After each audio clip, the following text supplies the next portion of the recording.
This episode contains references to drugs and alcohol, mental health, graphic content, and adult themes.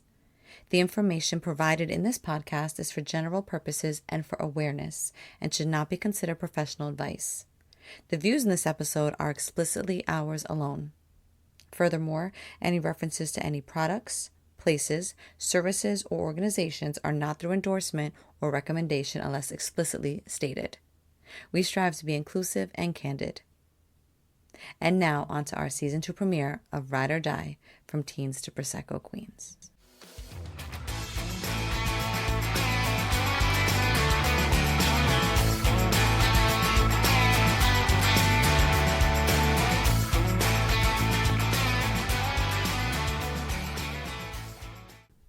Hello and happy 2024 to you, all of my dear listeners.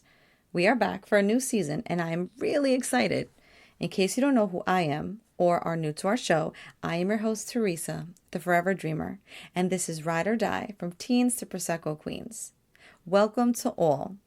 Today's episode is really a cool one for me and a privilege at that, because this queen is sitting down to have a really interesting and probably surprising discussion with a wonderful friend of mine. Someone I've had hours of conversations and laughs with over the past 20 years at least, and the first king to grace this podcast with his presence. Please, everyone, welcome Jose to the show. Jose has just recently come back into my life after quite some time and has been a true breath of fresh air for me. It's amazing how you can just click with someone and that just remains over time. Being in his presence again was like I was chatting him up just yesterday while he fixed my computer. Jose is a Gen Xer, a father, a son, a friend, and a brother, and probably the biggest systems admin on at least the East Coast. He's a smartass with a heart of gold and dynamic as hell. He's a 10 among men for sure. This conversation is sure to make us laugh, but with his intelligent wit will definitely teach you something as well. And we may go off the hinges here and there. It is my honor to say what's up to Jose. Please introduce yourself to our listeners, even though I talked up the shit about you just now. I don't know if I could trump that introduction. That is glorious. I feel like I'm under pressure now, and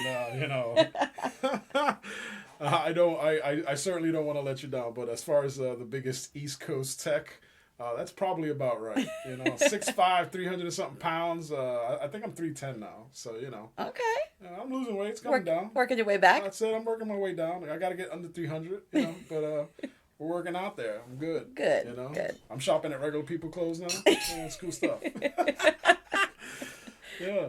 That might make two of us then one day. Hey, listen, I just got a sweater at Kohl's not too long ago. That was probably like, whoa, Kohl's, they got my stuff. And it's like, that felt like a win. But, so here I am. But thank you for the wonderful introduction. That was fantastic. Of course. Yeah. So originally, back in the summer when Jose and I hooked up again, it was because his sister-in-law, one of my best friends, and also one of my earlier guests on this show, Raquel, had mentioned to me how much internal work he had done on himself and how much he had changed mentally, emotionally, and spiritually, and that he would be amazing to have on the show to discuss mental health in the male community and most importantly in the male colored community. And naturally, I was wholly excited and seriously intrigued. I, of course, was not disappointed, and my old friend was like version 3.0. We realized that not only do we have some good and not so good in common, but there is so much more we can talk about, and we are going to. From mental health to dating in your 40s, to divorces and kids, and so much more. This may end up a two-parter. Jose, I can't thank you enough for being here with me. It's like one of the many convos we always have, except we have to edit way more because, we can get quite candid. And I think there is very little off limits. I want to jump right in if it's cool with you. Absolutely. Go for it. All right. So there's a thought that men simply do not express their emotions. And if they do, they are usually holding back or holding it in or acting out angrily or in an explicit way. And we know that there's a spectrum there. So I want to start off by understanding from the male perspective how and why there is not only a stigma around mental health and men of color. Now, of course, we know that it's not only men of color, but men in general. However, for argument's sake, we know it's more under-acknowledged and under-treated in men of color. And of course, as a brown woman, I have my own theories based not just on my experience personally, but seeing the trials and tribulations of the men in my family, men I've been married to, and relationships in general. So tell me, thinking back to when you were younger, was there an open forum to express your feelings in a healthy manner without fear of judgment, ridicule, or dismissal? Because most of us were subject to at least two out of the three in our childhoods, causing us to bottle it up and express it in ways that I can say was not very, that I was not very proud of personally. So I can say that I often saw that there was never an outlet for men, or especially like young men, to really like express their feelings. Your options was, if you were lucky, you had a mom that was willing to listen to you, and I was one of those lucky ones. And even with that, there was some limitations because there were certain things that either I didn't want to talk to my mom about, Of course. right? You Yeah. know, and other things was that, you know, maybe she didn't feel comfortable talking to me about. Makes sense. Yeah. But from an emotional standpoint, my mom was always very supportive of the things that I was comfortable speaking of. You know, I happen to be born and raised in the Bronx, and a lot of the kids that I saw grew up in single parent homes, and they didn't have the good fortune I had to have a mother who was a little bit more empathetic to feelings like that. A lot of, especially around my time, a lot of the guys grew up trying to be a little stoic, right? Yeah, exactly. Right? It was Yeah. like, oh, shut up, you know, don't cry, this and that. Crying was just looked at like, you know, it was just not, you know, not good. You don't want to cry. You don't want to show your emotion. You don't want No to weakness. right, because Yep. it was equated to weakness. Yep. Exactly. And as a kid, that's very easy to that's very easy to comprehend, right? Like you're crying, oh, you're weak, because every guy that you see that's tough doesn't cry. Yeah. You know what I mean? Like I remember growing up and watching men in funerals not crying. Agreed. You're right. Yeah, there It's were men, very rare. They weren't crying. Like Yeah. your father died, Yeah. and you're not crying. And I was like, oh, I'm crying. Am I supposed to cry? Am I? Not? I've always battled with those feelings, right? And so here's what happens: you grow up and you carry this lesson throughout your whole life, right? Right. Then you carry that entire lesson your whole life, and you never, as you get to adulthood, you never reevaluate that.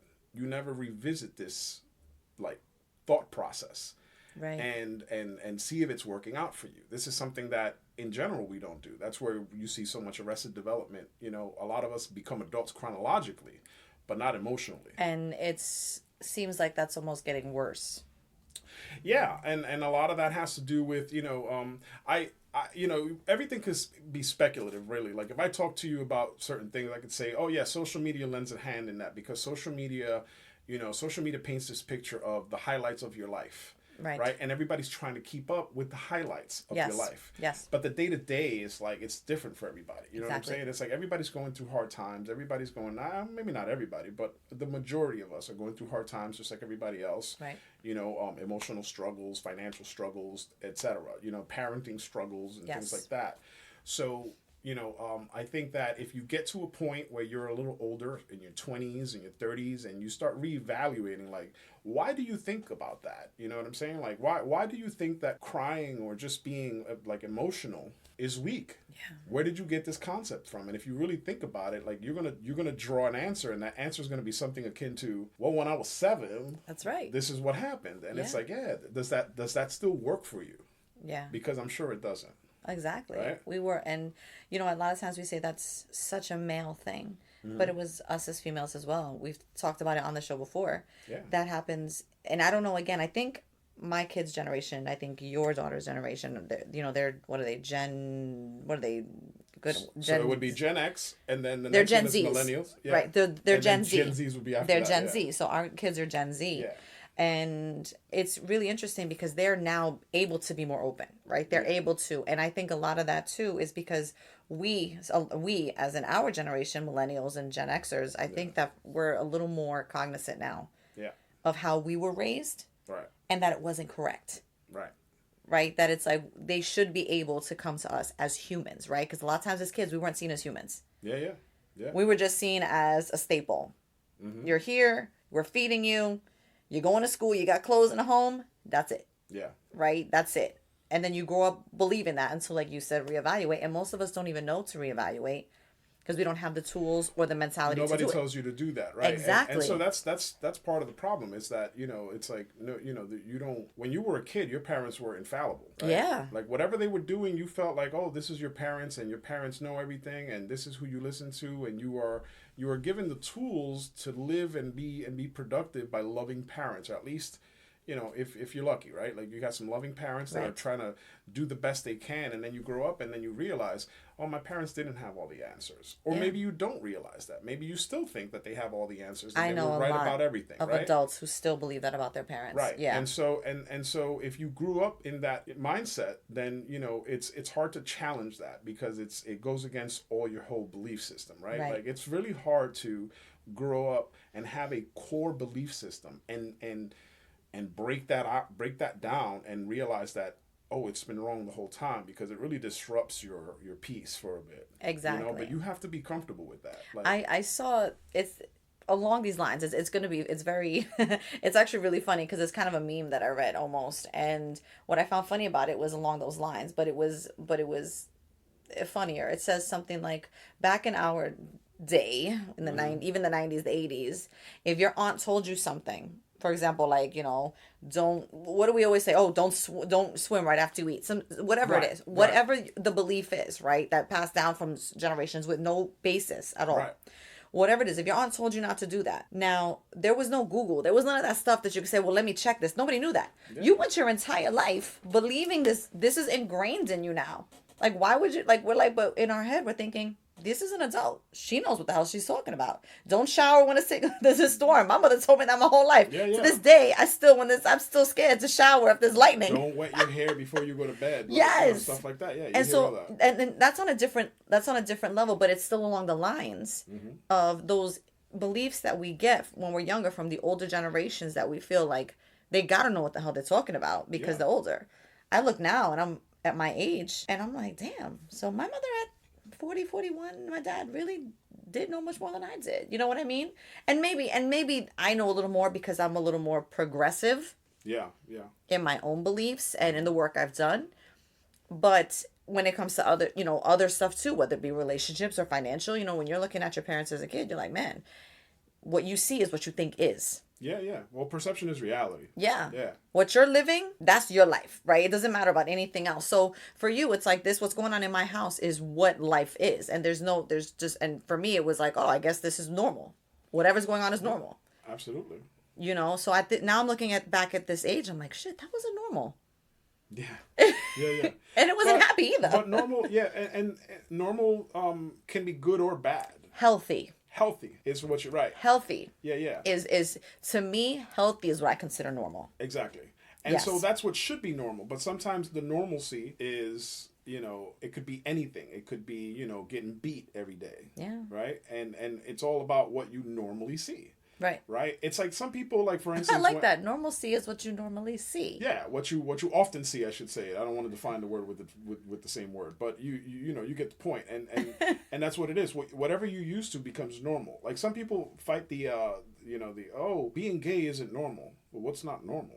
Or it's not natural, or something to that degree. Right. Well, of course, if you don't experience it every day, that's not normal to you. Exactly. But the truth of the matter is that as far as being natural, it's absolutely natural. Exactly. We have the animal population is about 10% gay. Yeah. Just like the human population. Just like the human population, right? So, it's absolutely natural. Now, if you want to make that argument that it's not natural, it's like, well, now you have nothing to stand on because that's the argument, right? Right. But here's the issue that you brought up before. It's like, oh, we didn't have Google and we didn't have this. Well, we have it now. But people are still having these People problems. are still having these problems, yeah. You see what I'm saying? It's like, like somebody would say something like, this is this way because XYZ. And you could just look it up and find out, no, that's not correct. And people would buy that. People would buy that at face value. Exactly. If I tell you right now, if I tell a story about a good story about how George Washington's teeth were made out of wood, you would buy it hook, line, and sinker if I told you that story with enough. Well, they told us that exact thing when we were kids. Whatever it is, right? Yeah. So, like, here's a story about Christopher Columbus, right? The story about Christopher Columbus that we are taught in school is fiction. Yes, it is. It's complete fiction. Holy it's not fiction. Everything about, in 1492, Columbus sailed the ocean blue. Mm-hmm. This is a story from Washington Irving, I believe. And it was like, it was all made up. Yep. right? It was based out of a novel. Yeah. First of all, the theory that he was sailing and wanted to prove that the world was round was completely inaccurate. Yep.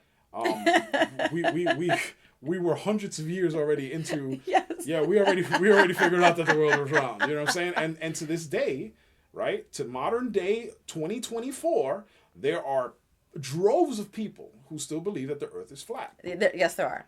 Yeah. Right. And it's so quite unbelievable. Right. And no matter what you tell them, no matter what, what proof you present, anything like that, it's like, no, this is bullshit. Your conspiracy theory is based on something so NASA is hiding this from me. The whole world and NASA is conspiring to hide that. To what gain? Thank you. I say that all the time. What would be the reason? The gain? Yep. Because if somebody is perpetuating this lie, then there has to be something to be gained. Right. Right? So what is the gain here? There is none. There is none. Right. It's just, I don't know. We build all this technology based on all of this physics that we understand. Right. Right? And we can see that every planet is round. And we, right? And we understand that it's round because it has to be, because of gravity. There's a whole slew of reasons. Everything in physics, right? Yes. And then it's just like, okay, cool. So why is ours flat? It's a flying saucer. Right, it's a flying saucer. I was thinking just a flat, like a pancake. Like, why would it be? Right. Why would it be? And there's so many ways to disprove that in a very easy way. And it's like, but you don't want to, because here's the problem. The problem is people, either you're grifters and you're trying to lie to people. We know there's a bunch of them running around. But not everybody is that. Not everybody is that. Some people just want to believe. They want to believe the opposers. They want to be the underdogs that are right. You know what I'm saying? And I think that's what it is. And I think the biggest problem of all this is that you have to be okay. You have to be willing to be wrong and okay with it. Yeah. I'm not married to my thoughts. I'm not married to my ideas. Like, if somebody gives me information that's new information that would disprove or otherwise change my belief on something, I'll be glad to take it in and change my mind about it. And that's how you should operate. I say that having that open mind is what helps us evolve. Yeah. Right? And that's part of the problem. And I think that's a big part of the issue. So many people are unwilling to not just have an open mind, but to evolve. Right. Right? Evolve mentally, spiritually, emotionally. I mean, it goes on physically. Just physically alone. People are so against evolving and trying to do better. So I think they try to disprove stuff just so they don't have to evolve, because comfort is easier. Yeah. Right? Your comfort zone is easier. Anything that challenges your comfort zone, there is a huge population of people, probably most people, including us at times, obviously, that we just are not able to do that. I challenge my parents all the time. Yeah. I know it drives my mom crazy. I just had my dad on the floor the other day. I was challenging something. I was like, oh my God, aren't you tired of thinking so closed-minded? Yeah. And he threw a fit, which was hysterical. But it not in a bad way, but just in the sense he's like, what do you mean? What do you mean? And I'm like, Dad, you're not listening. Yeah. Because that's an older generation, right? It's the idea that they're so ingrained, it's hard to open that door and see otherwise. And even sometimes when you physically are proving it, there's still that, oh, well, I don't know. I don't know. Where'd you get that? You can't always trust that either. I'm like, it's fact. There's other ways you can verify things, right? Yeah. So all of that starts from when you're younger. And I think some people are also born and raised to be more inquisitive. Mm-hmm. Mm-hmm. Well, and others we know are not. Well, that's what got me in trouble in Bible study. You know what I'm saying? I could imagine. Oh my God. Inquisitive. You know what I'm saying? When I was growing up, and it was like, wow. So, but because of that, because I was inquisitive, and because nobody was able to give me a clear answer, it was always, it's like, oh, we don't question the Lord and stuff like that. It was something akin to that always. Yep. It's like that's sort of what threw me off of that path. Said, you know what? If my idea was, if your religion can't handle the inquiry of a 10-year-old. It's like, you got nothing going on here. You know what I'm saying? That's what it is. If you can't stand up to the scrutiny of a 10-year-old. Yes. I was like, you got nothing here. And, that sounds like me when I was that age and I went to Catholic school, obviously, because, that's how me and Raquel know each other. And I used to, for a while, it was just ingrained in me. It's just what we were. We were indoctrinated. That's what we were. My mom was hardcore Catholic raised, and we weren't as hardcore Catholic. She pulled away a little bit, but we still were. And I started to say to myself as I got older, like I can say now I'm more spiritual. I'm way more spiritual than I am religious, right? Yeah. But I still have my beliefs. I still, I still believe in the Lord, the Jesus. I still pray. I have all those things. I still have my conversations, right? But on different levels. Right. As I got older, I used to say to myself, well, where does science fit in then? Yeah. And I used to get in trouble for asking those questions. I used to be like, wait a second though. If there was Adam and Eve, were they living with the dinosaurs? Just simple shit like that, Yeah, right? yeah, Like really exactly. just basic kid shit. Like, Yeah. you're telling me this story, then where does this story fit in? Yeah. Right? And there were many times it'd be like, oh, don't worry about it. God has always been God. Okay, that's great. I'm not even disputing that. Yeah. Explain to me how these can be mutually exclusive. Explain that to me. That's all I want. You know what I mean? And so then you're told, like everything else, don't ask the questions. Pretty much, yeah. It's just like live with blind it. faith. Yes. This is what it is. And so don't just live with it. It's a hard pill to swallow, but here's the thing, right? That's what religion teaches you. See, what happens is when you have a belief system, right, and it gets challenged, and I start questioning your whatever it is. It doesn't even need to be religious. But if you have a belief system that you're sharing with me, then what happens is, and I break that, and I give you information that disputes that, and it's you can't dispute it now because I gave you this information. What you do now is you have two options. You can either accept that and reevaluate your life or your belief system at the very least, right? Or you're going to create some conspiracy theory. Very true. Right? Very true. Because now you have to figure out how to dismiss this fact that you just got, right? And work it into your whole, psyche, your whole belief system, right? Interesting. That's an interesting way to put it. I never thought about it like that. That's what happens with religion, right? Like when your belief system is challenged, and it's going to get challenged because there's a lot of different religions out there. Of course. You're going to meet people, they're going to question you and things like that and whatever. And some people are not necessarily mean about it or anything, but for instance, myself, I'm inquisitive and I want to learn. I want to understand how you think or whatever. So I may ask you questions about it if it's a religion that I'm not familiar with. So when I ask you questions and you don't know how to answer it, you kind of stumble on things. And sometimes that makes you uncomfortable because it's like, it's my whole belief system. This is what I've believed since I was a little kid. Yeah. And to let go of that just like suddenly like that, that's disruptive. It is. So it is. So not everybody's going to be comfortable doing that, but I think that if we get comfortable to challenge these ideas and become normal, right? Yeah. That becomes normal. Normal. And then right, and then we become in a place where we're a lot more self-aware, and we listen. I understand the need for spirituality, right? This idea that like if I tell you that I'm atheist, right, like then my belief system is there is no belief system. It's we die, nothing happens, right? But that's a hard pill to swallow for some people. It right? kind of is for me at times too. To me, it is not. Right. To me, it's like, well, my problems are over. Everything that I could consider a problem. My dad is the same way. Exactly. Yeah, like if when I'm gone, I don't want to die. Right. But I know that nobody gets out of here alive. That's right. Right? That's right. And it's going to happen at some point. So, I'm comfortable with that idea. And not everybody gets to that part. Yeah. Right? Not everybody gets to the part where they're like comfortable with that idea that it's like, hey, I don't want to die a painful death or a slow, agonizing, anything like that.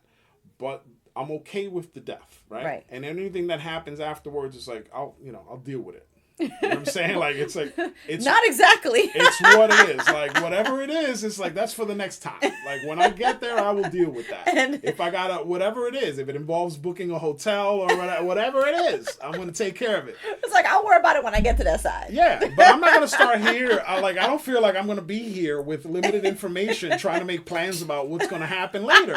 What if I get it wrong? Listen, booking.com doesn't go that far. You know what I'm saying? But it's like, but that's my whole thing. It's like, how, like, you're going to sit here and talk about there's something like 5,000 religions across the world or something like that, right? It's like you're gambling on one here. You got a 5,001 chance, like that you got it right. But I think that is so because then that actually ties into what we were even saying is to reevaluate. Yeah. Right? To reevaluate belief systems that we've had since we were younger. To reevaluate. Yeah. Everything that we were taught, and so many people don't even know how to do that. I didn't even know to do that necessarily until you had said it in those words, and I was like, not that I didn't do it, I had done it. Yeah. I didn't realize that's what I was doing was reevaluating my thoughts, my beliefs, like I said, my internal audit that I had to do in order to feel that I can be a whole person again. Yeah. After feeling so much of it was snatched away from me, and that audit, I feel, has it just does something to your entire being. Yeah.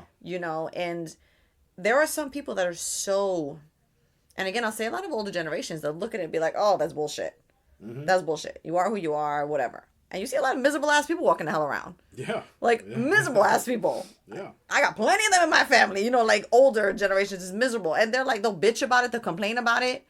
Okay, well, you're still not dead. Do something about it. You know what I mean? But when you're so ingrained and you refuse to be a little more open about it and you don't want to hear about it, it's just like, so I'm trying to do better for myself. I know you've been trying to do better for yourself. Yeah. And for our kids. That's exactly it. That's my motivation as a kid. You know what I mean? I'll ask you a question. I know that you're the hostess here. Oh, please. I might ask be away. overstepping my boundaries. Ask away. But I'm going to ask you a question. Yes. What is your method of conflict resolution in a relationship? In other words, how did you arrive to this concept that you currently employ for conflict resolution in your relationships? Well, I realized the one thing lacking in all of my relationships, including the two major ones, was effective communication. That was lacking. That was lacking. Yes. Okay. Right? Pure effective communication. And when I say that, I mean me talking to a blank slate constantly. Yeah. Me trying to pull shit out of somebody who is, for a lack of a better term, obviously mentally ill. Mm-hmm. And I'm not talking about just one. I'm an empath apparently, and it's like the universe just sends them to me, and when I can't fix them, the universe gets rid of them. It's like, as apparently I'm a beacon for it. I'm starting to, and that's helping me see a little clearer too. Yeah. About the way I see the way I handle things, right? Okay. So for me, what I'm learning is how to try to be more effective in my communication for conflict resolution. So, great point. But here's what I really want to know. Okay. Your original concept for conflict resolution, how to have conflict resolution in a relationship. Oh, you mean from when I was younger?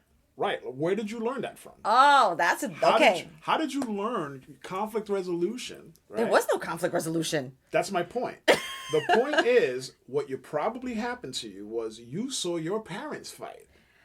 Not just them. And whoever it is, you saw your parents fight and maybe a couple other adult couples. Yes. And you employed their tactics as yours. Yeah. And that's how we mostly learn things. No, that's exactly right? In a very passive way. Yes. So what ends up happening is, like, here's what happened in my family.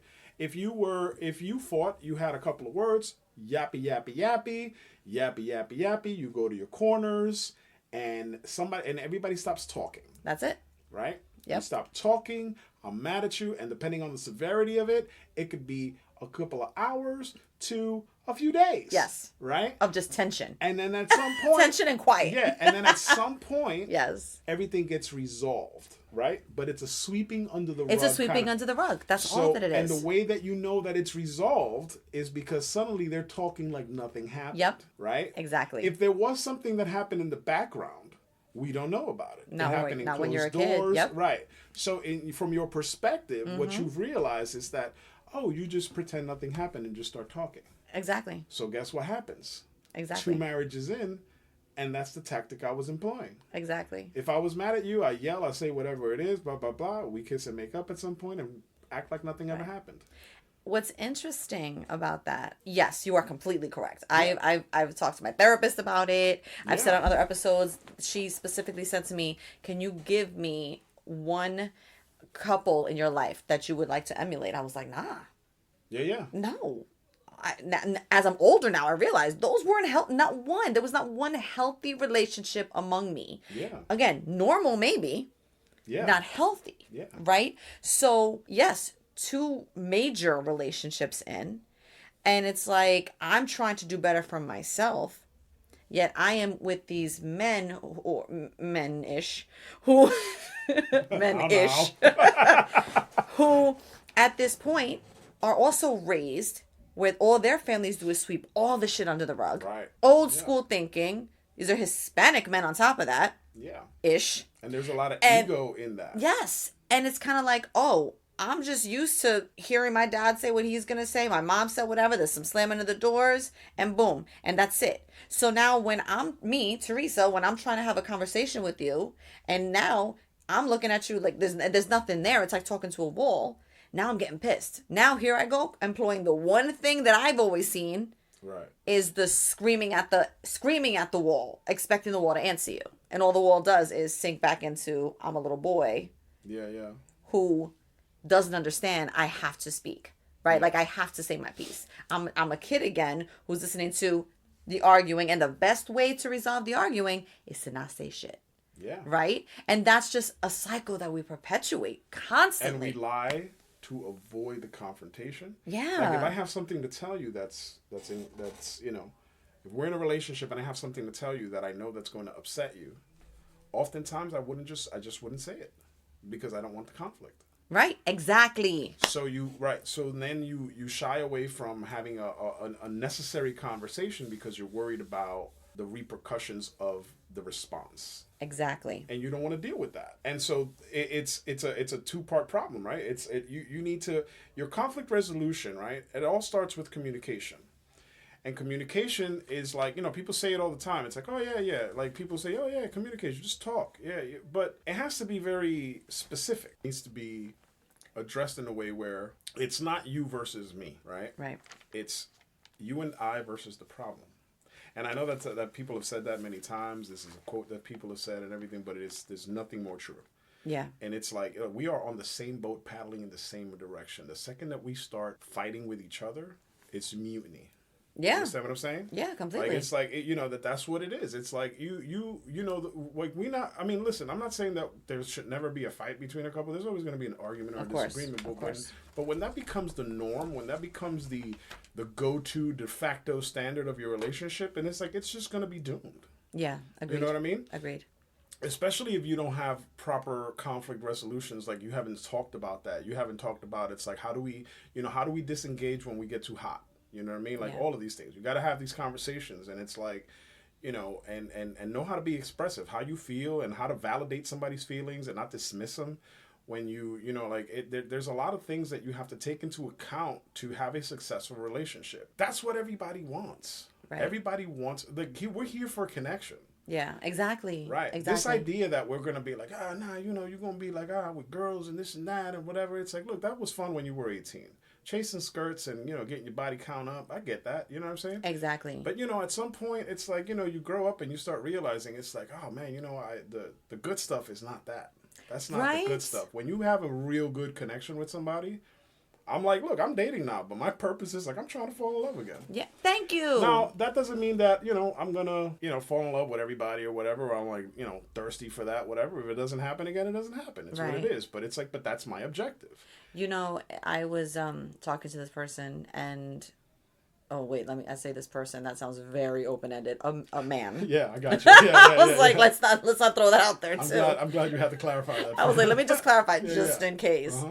And... People don't know you on this platform. They do not yet, and we don't want to throw that out there. Yeah. Although, to be honest, you know what? I've had enough failures the other way. It doesn't hurt to sometimes try, I guess. I guess we'll see, right? They'll welcome you with open arms, I'm sure. I guess we'll see, right? There you go. But I remember we would have conversations, and it was almost after a while too much for him. Like, he would open up, and I was surprised, because, he's like, I've never opened up before. But then he would say things, okay, I think we've talked enough. And I'm like... Yeah. And I'd be taken aback every time. I'm like, yo, we're just having a conversation. Like, it was like, it floored me because I was like, first of all, I thought it was a little like, hold up, slowly roll. Yeah.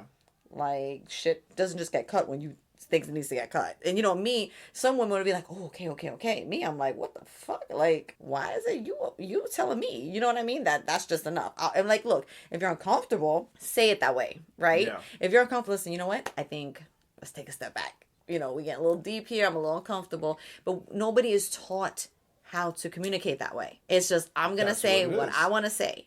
Yeah. So what I wanted to ask you, interestingly enough, because I know we started going to relationships and we'll definitely get back there. But a big question I have for you is, with only giving as much info as you like, it's up to you. If you want to be an open book, great, or you can be as cryptic as you like. But for you, where do you think the turning point was for you where you just realized you needed help? Where you needed to do for you and finally say, listen, like when Like if you were angry or, what was it for you that you said, okay, I'm a man in my 30s and my 40s and some shit ain't working anymore? Getting to the point where it's like my second wife telling me that I gotta go because I was mistreating her, like, not abusively, physically or anything like that, but verbally, just Yeah. not very nice. And then a twofold problem is that and my daughter witnessing me be that person. Yeah. Like it was something where it's like, sometimes you start fighting and you start fighting, in proximity of your children. And they hear these things and they see how you're behaving and all of this stuff. And then what happens is, at some point your kid starts, picking a side. Yeah. Right? Yeah, my poor kids. Yeah. Yeah. And they start going, wow, this person's a dick.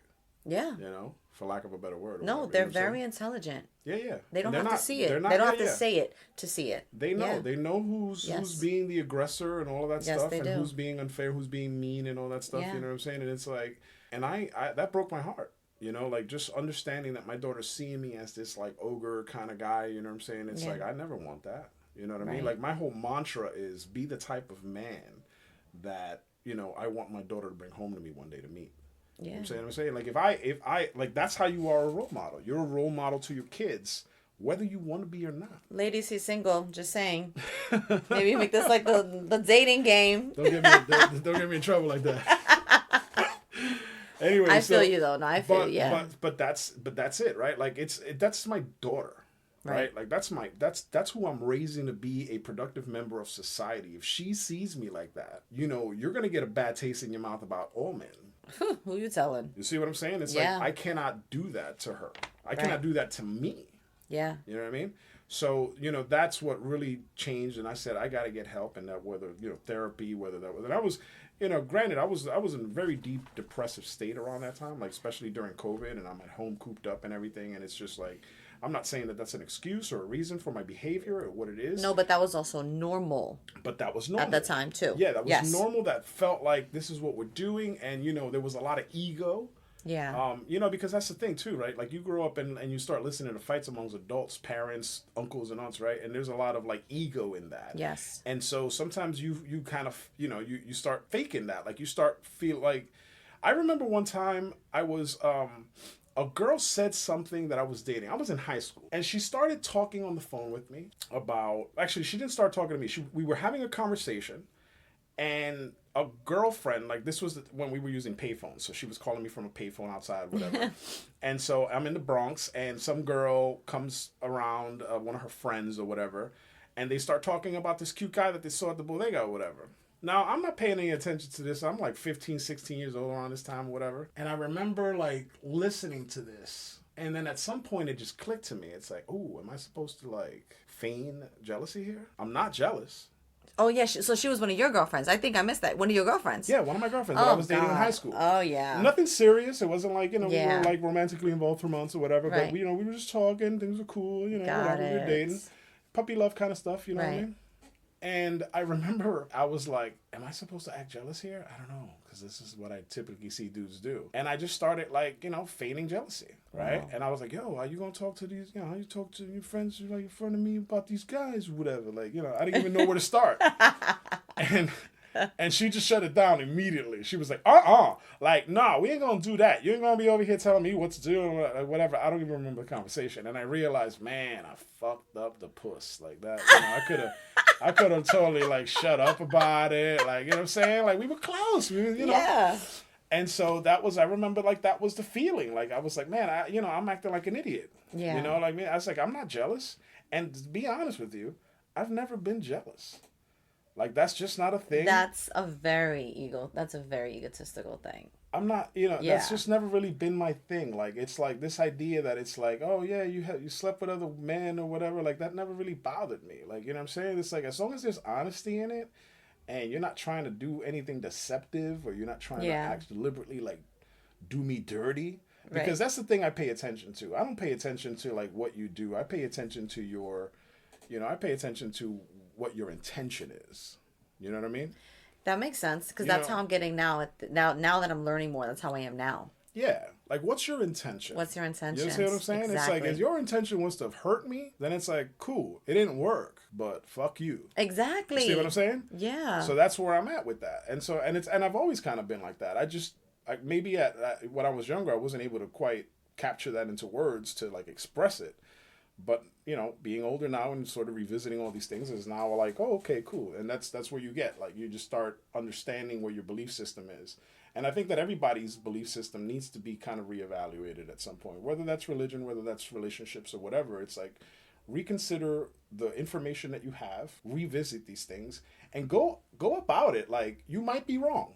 Yeah. We're wrong about a lot. Practice a little humility. Humility. Yeah. I say all the time. Yeah.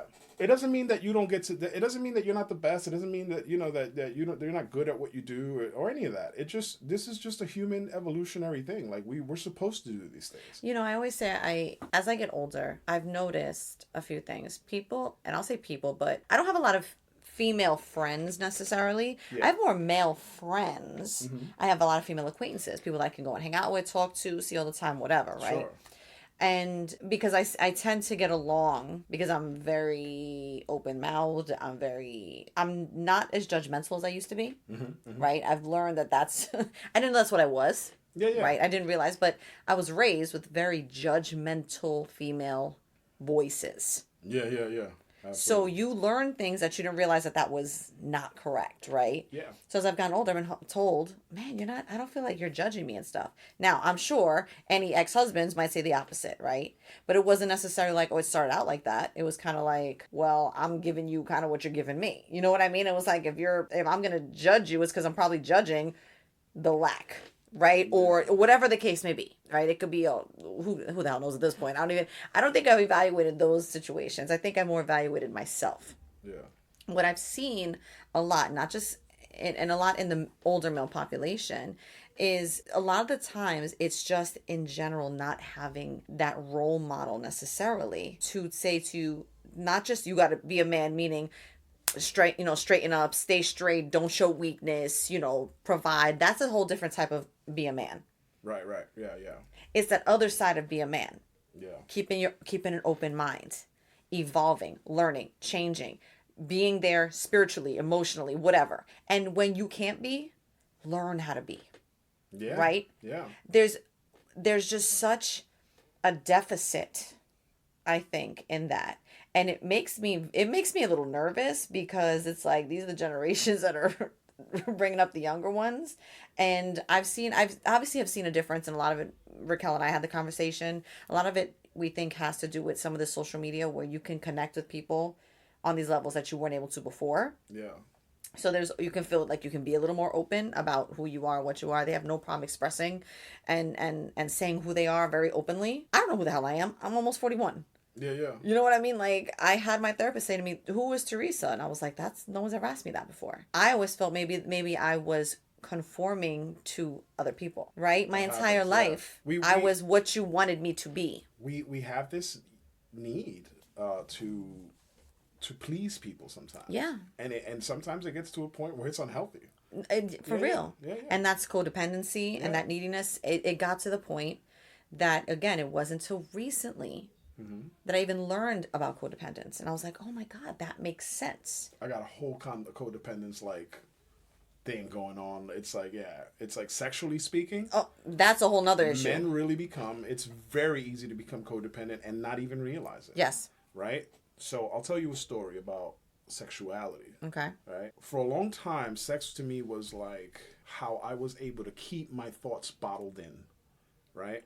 You wouldn't be alone in that. Everything, right. Everything that Yes. I've ever wanted to express and everything that was bothering me, sex was the vehicle that allowed me to shut that down for a while. Makes sense. Yeah. Right? That was the way that I was It was able an addiction. Yeah. Yeah. But here's the thing, right? It happens in a way that you are completely unaware. Yeah. But I mean, so do drugs. Like you could be completely under control with heroin one day. Right. And then the next thing you know, you're leaning in the street and falling in a ditch and you don't know how you got there. Exactly. Everything happens the same way, right? It starts slow and then the next thing you know, you're completely codependent. And then you can't even, and then even then the regular high is in the same.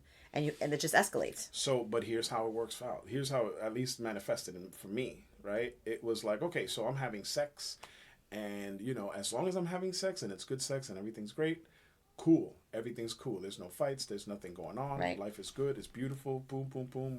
I'm going to work, you know, like, and I can't wait to come back home to you, and beautiful. Right. Right. And every time that there's a problem, sex would, you know, sweep Sweep that it under under the the rug. rug. You know what I mean? So it's a recurring theme, isn't it? It really is. It is. So now what happens? Things start to get a little busy. We start focusing on careers. You're married, kids, whatever it is, whatever impediment to more sex gets in the way. And that attachment. Now it's not. Now it's not every day or twice a day. Like, it starts off like, oh, it's every time. Every it does. day. It starts off a lot. Yeah. Yes. You start off like 2 a days. Like, yes. Oh yeah, no doubt. You know what I'm saying? On the weekends, it's crazy, right? Yep. Like, you're going hungry and shit. It's stupid. So yeah. Like, yeah. But you're powering through, and you're doing what you can. And after a while, it's like, all right, you know, every day is kind of crazy, right? Right. And you start like trimming it down. You know, it starts to go to like 5 a week, 4 a week, 3 a week, and then eventually you get to this point where, like, you don't know how you got there, but it's like once a week. Yep. And it's like, man, and you look forward to that Saturday, and maybe that's good enough for you, right? Right. But if it gets below that, you have a threshold, whatever your threshold is. Mm-hmm. If it gets below that, you're grouchy now. Yeah.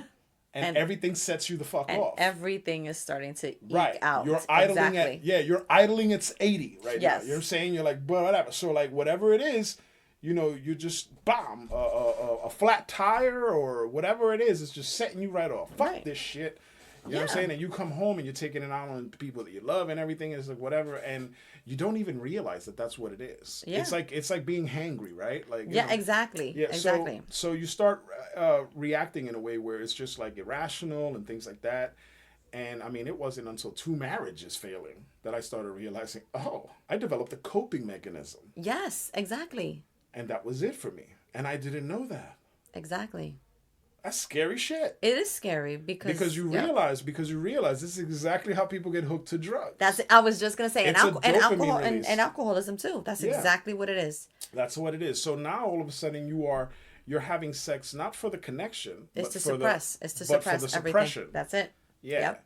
And so that's the tricky part, right? Like, that's the thing where it's like, okay, you decided that instead of actually processing all of these emotions that you've had and talking it out and really, like, you were just sweeping it on, and that doesn't go away. That's kind of a good segue too, because that, I feel, and again, correct me if I'm wrong in your opinion, but that's not solely a male thing, obviously. Yeah, no, absolutely But not. it is a huge male thing, right? Yeah. And I don't mean codependency, because that is a human. Yeah. That's human nature. Yeah, absolutely. Human nature completely. You know, I'm codependent when I don't realize my trauma was making me codependent. Yeah. My life trauma was making me codependent, right? I didn't realize that. And both of my marriages, and actually the first one, we were very young. We were just, that shouldn't have been in general. But we had our daughter, so it was supposed to be, right? But the second one was a trauma bond on both sides. Yeah. Right? I didn't know his codependencies. I didn't know his, any of his stuff, right? He didn't know that. You know, so then as you are progressing in a relationship and you do not have the tools, or let me rephrase this, even going to couples therapy, when there's one who is accepting and trying to evolve and change and the other refuses to admit there's an issue. Yeah. Now you have a head-to-head, even more of a head-to-head issue than you had before, right? So, and now you're not only trauma bonded, you're codependent, you don't know how to let go. One is out acting the hell out, and the other is traumatized with PTSD. You see what I'm saying? And it wasn't until recently that I even realized that codependency is a form of a drug. Absolutely. Right? It's a mental, I'm not going to say mental illness, quote unquote. It is a mental deficiency. Yeah. Because we don't realize that it happens. It happens so often. Only a healthy person can finally say, holy crap, I can see that in myself. And then you can start to see it in others. Yeah. And that's kind of hard as well. And for men, what I want to ask you is, for men, and again, we'll say men of color, because you can speak for men of color. You're a light man of color, but you are a man white, of color. But yes, I am definitely I a man present of color, white too. I say our blood is brown. We're good. We're very light. As soon as I have to hand over that license and it says Jose, it gets real. I say the same thing. You see my resume, it sees my name. It doesn't matter what I look like, right? It's just that gets put to the bottom of the pile. Me and Raquel were talking about that too. Yeah. So being then a colored man who already has enough deficiencies in general, just your name alone, as we were just stating, how is it or why is it that, and again, maybe it's because of upbringing, but why is it that men of color, one, are so reluctant to admit there's problems there? And why are they not able to reach out or to admit or want to reach out to get the help that they need? Now, we know that white males, they have more ancestral trauma, right? Colored folks, black and brown, we have more ancestral trauma. So that's passed down, right? That's constantly passed down. A lot, not as many white people have that, right? But they have things like the major mental illnesses, right? Not just depression. Like they have the real flip of the switch, different ones, right? Than we have. So what do you think? What do you think is the deficiency there? I think it's just learned behavior, and I don't think it's exclusive to Hispanics, obviously, but or black folks or anybody. But what happens is, if anybody ever talks about Hispanic men to you, right? They usually talk about the bravado on this. I was gonna say the machismo. The machismo, that kind of stuff. Nauseating. Right? And it's like, and even if you, you know what I mean, and it's not necessarily frowned upon in certain aspects. But sometimes it does become a little toxic, as they say. Oh, it's purely toxic. Yeah, yes. You know what I mean? And I hate that term, like toxic masculinity, because masculinity in and of itself is not toxic, but there are toxic traits. Yes. Right? Yes. There are things that you do that are toxic. So I don't want to just throw the whole masculinity. I'm happy to be a man, and I'm happy to represent manhood in the way that I can. Right. The ego that we learn, that we develop as Hispanic men, or as men of color, as you state, is, I think, part of the issue, right? Like, because it's all the learned behavior. Like, you see the same men. And when you grow up as a kid and you see these men, your objective is to mimic, you know what I mean? Right. If you didn't grow up with good men in your life, then the problem compounds. Exactly. Right? Exactly. I was fortunate enough to see, here's the thing that's really funny, and I'll tell you this story.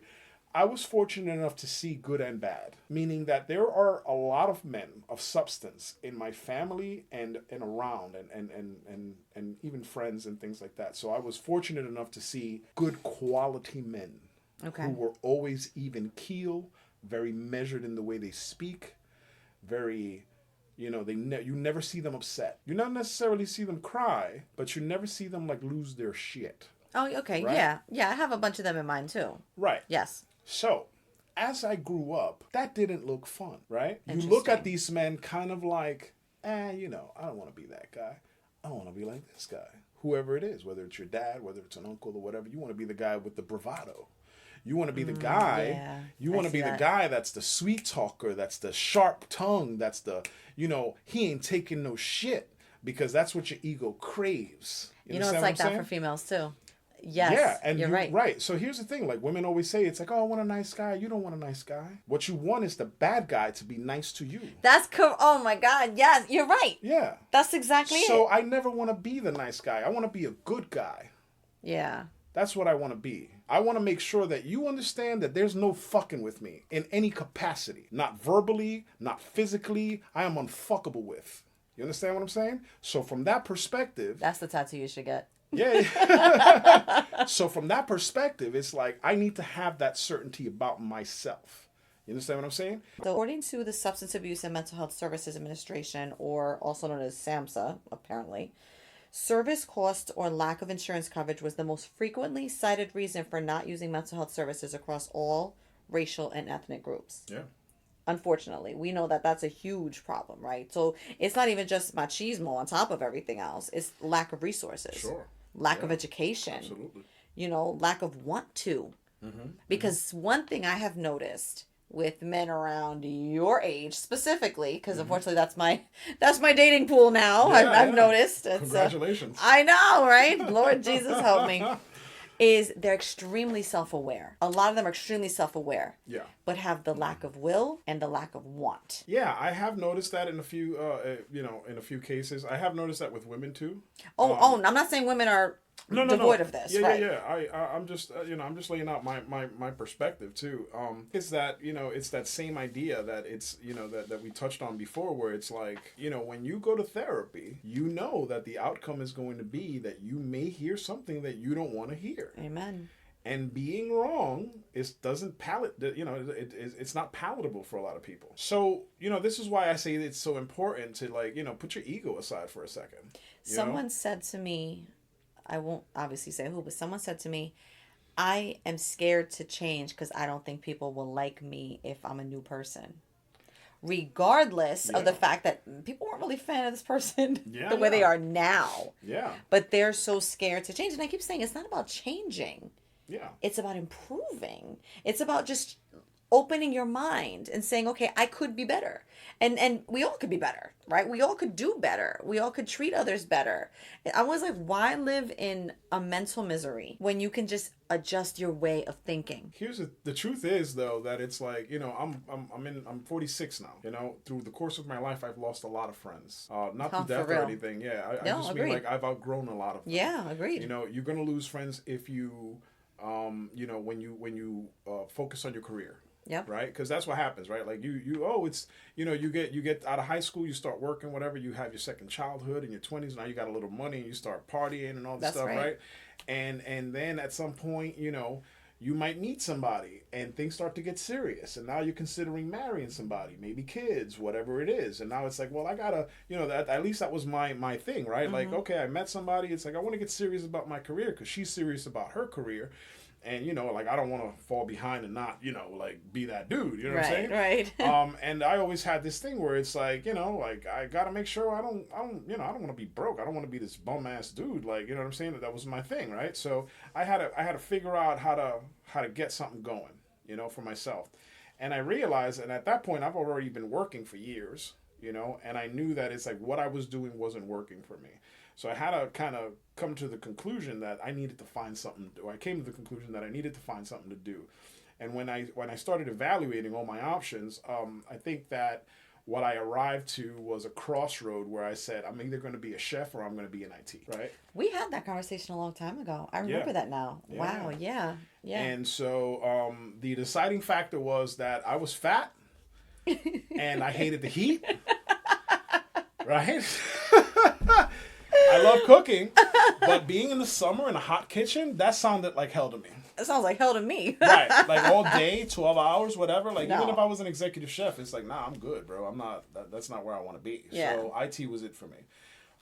And then I found out bonuses, like, you can go to a data center. It's cold as shit in a data center. Yes, it is. I've been in a data center. Oh, yes. It's the frigid. It is frigid in there. And that was just tickling me pink. I loved it. And so, I made a career choice for myself that, I was happy with. I was, even when I hustled even at night, I found my own clients. I started, getting my own thing going on. It's like, so there was 12, 16-hour days on a regular basis. And I was just killing it because I liked what I was doing. Anyway, the point of that story was to tell you that I lost friends because I outgrew them. They wanted to stay in one place. Yeah. And I had to keep going. It's like this ladder that people are saying, the ladder of life that everybody's trying to climb. Exactly. Right? We're all trying to climb. And every once in a while, like, you're a good person and you throw a hand down. Hey, hold on to my hand. I'll help you up. Yep. But here's the thing. I'm not coming back down to get you. That's an excellent way of putting it. You see what I'm saying? Like, you it's either like, meet me up here I'm and I'll help you. I'm going to throw my hand down, yep. reach up, and I got you. And there's been a lot of times in my life where it's like I've been in that situation, and it was like, no, I'm not doing this. Do you know, from my experience, it's been kind of the opposite. I've never necessarily needed someone to say I got you, but I've never had anybody offer the I got you. Yeah. And sometimes you end up chasing that. Yeah. And that... Inadvertently. A whole different kind of perspective, right? So it's like, I will help anybody. I'll give the shirt off my back, right? always have been. I'm like, come up. I will help you to my level. Let's do this together. Like, I'm cool with doing stuff together. But you're right. I'm not going to go backwards, right? Especially if I've made this much progress going forwards. Forwards. Yeah. The problem is, though, every once in a while, it is nice to hear someone say, "I got you." Absolutely. You're right. That's the whole takes a village kind of thing, right? It's like, to this day, it's still, and I almost feel like, and this is something I work through myself because it's not needed. It's still a want of mine, and it doesn't necessarily have to be a friend. It could be in a relationship at some point, where someone says, "For once, let me get you." Yeah. Sit down. Right? Yeah. Relax. Let me get you. Right? Yeah. Because I feel that talking, with your ladder analogy, is realistically we should be going up together. Yeah. Right? Yeah. Every once in a while, I'll throw my hand down. Everyone, you throw your hand down. Whatever. We have to throw each other over each other. Fine, right? If we're gonna make it double wide and both of us to go up at the same time, that's great too. Right, you know what I mean? We'll do it. We'll do two next to each other, whatever it is.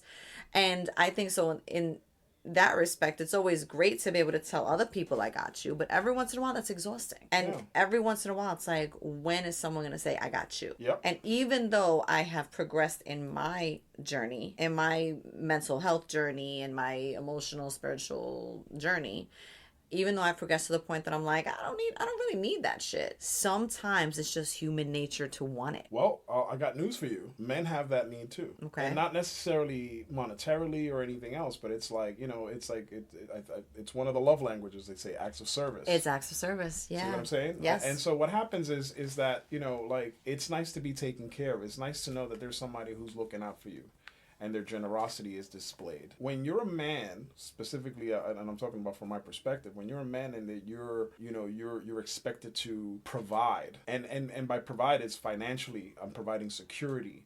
I'm providing, I'm providing wisdom to you. Like, these are the things that, I'm providing, and all that stuff encompasses like, a security for you. Like, you feel this is what makes you feel like provided for and cared for. And it gives you that ease of everything's gonna be okay. Right. Because I got this very capable man. Right.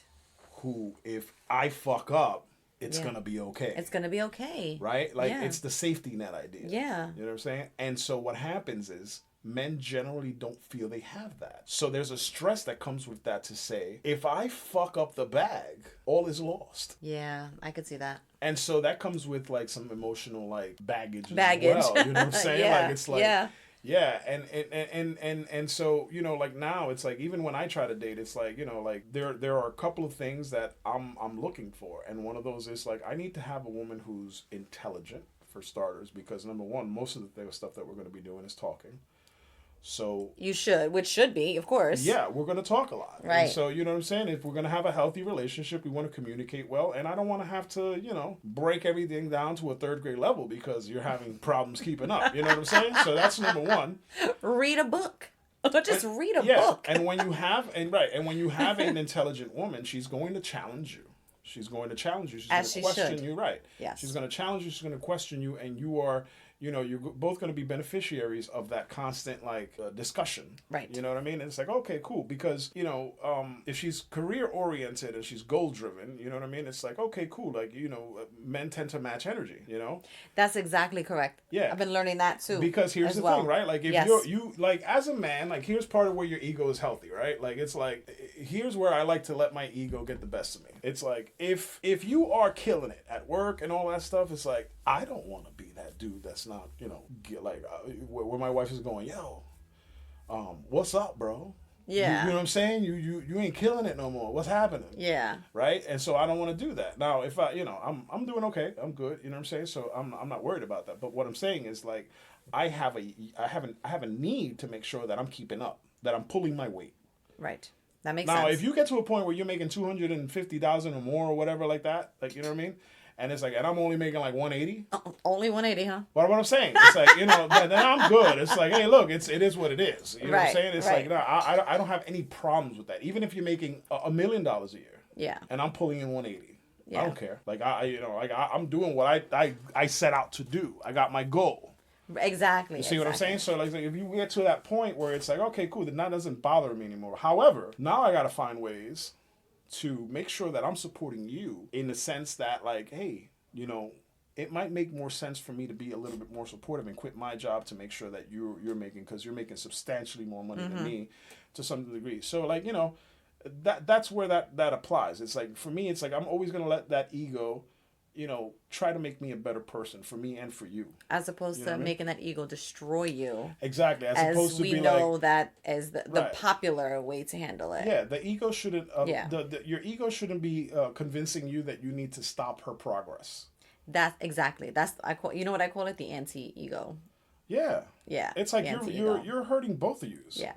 So I think this is we're gonna stop here, because we have so much more conversation, and I think this is a good segue into dating in our 40s. Let's do it. Not necessarily each other, just so everybody's aware. But no, we're just friends, guys. We're just friends, guys. Jesus. But I do love him, because he's a really good friend of mine, and she's pretty cute too. But still, it's you just, can't really tell, but I'll take it. I gotcha. I'll take it. We're gonna have a part 2, and yeah, thanks for listening, and we'll be back. Sounds good.